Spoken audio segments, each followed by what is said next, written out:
뜨거운 감자가 되고 있는 박근혜 정부 청와대 캐비닛 문건에 대해 우병우 전 민정수석이 자신은 상황을 모른다고 밝혔습니다. 이른바 법꾸라지라는 본인 입장에선 달갑지 않은 별명답게 문건 자체가 아니라 상황을 모른다는 고단수 답변입니다. 검찰은 오늘 청와대에서 발표한 민정수석실 문건과 관련해 오늘 일부를 특검으로부터 이관받아서 특수 일부가 수사에 착수할 예정이라고 밝혔습니다. 석대성 기자입니다.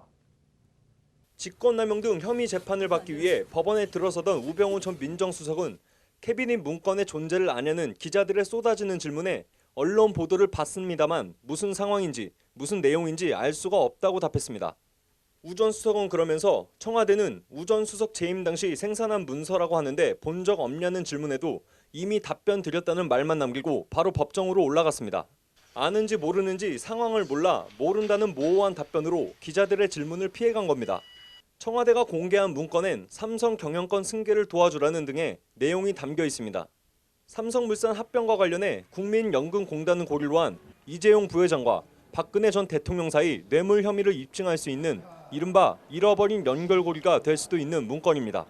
그런 문건이 박근혜 정부 민정수석실 캐비닛에서 발견된 건데 민정비서관과 민정수석으로 근무했던 우 전 수석이 무슨 상황인지 모른다고 피해간 겁니다.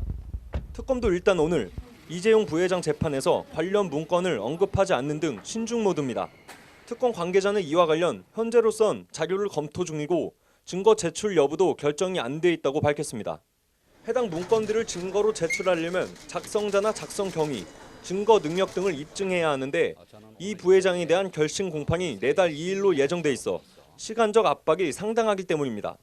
이 때문에 특검이 해당 문건을 증거 자료가 아닌 참고 자료로 제출할 거라는 관측도 일각에서 나오고 있습니다.